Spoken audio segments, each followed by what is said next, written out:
Hi, everyone. This is Jeff Clark, the Senior Precious Metals Analyst here at goldsilver.com, and I'm back on the line with Mike. I got an interesting chart I want to bounce off of him. So, Mike, how are you? I'm doing great, Jeff. How are you doing? Good.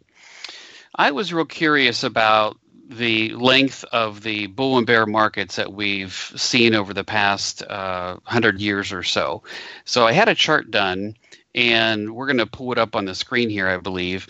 And what it is how long each S&P 500 bull and bear market has lasted over the past, what is that, maybe 150 years or so, something like that.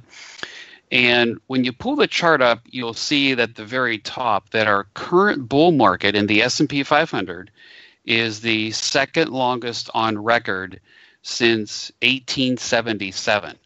We're now at 102 months, and it is only 15 months shy of the all-time record.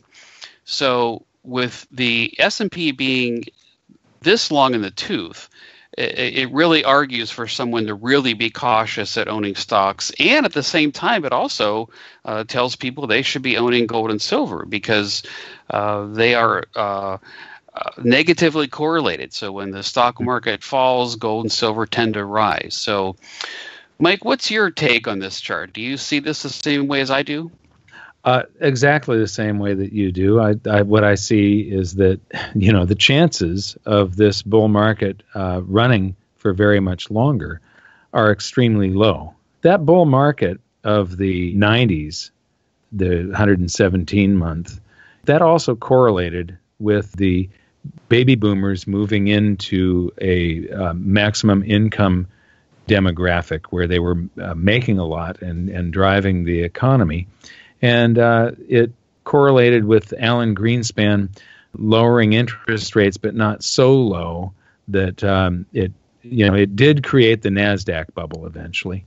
But we're in a situation now where everything, the expansion that we've got, that this 102-month expansion, is a bought and paid for expansion that was all done with currency creation and zero interest rates. And so it's a manipulated warping and distorting of the economy, and it's nearing an end. And I just think that the energy that's going to be released from that manipulation and distortion that they've done is going to create quite a brutal bear market pretty soon.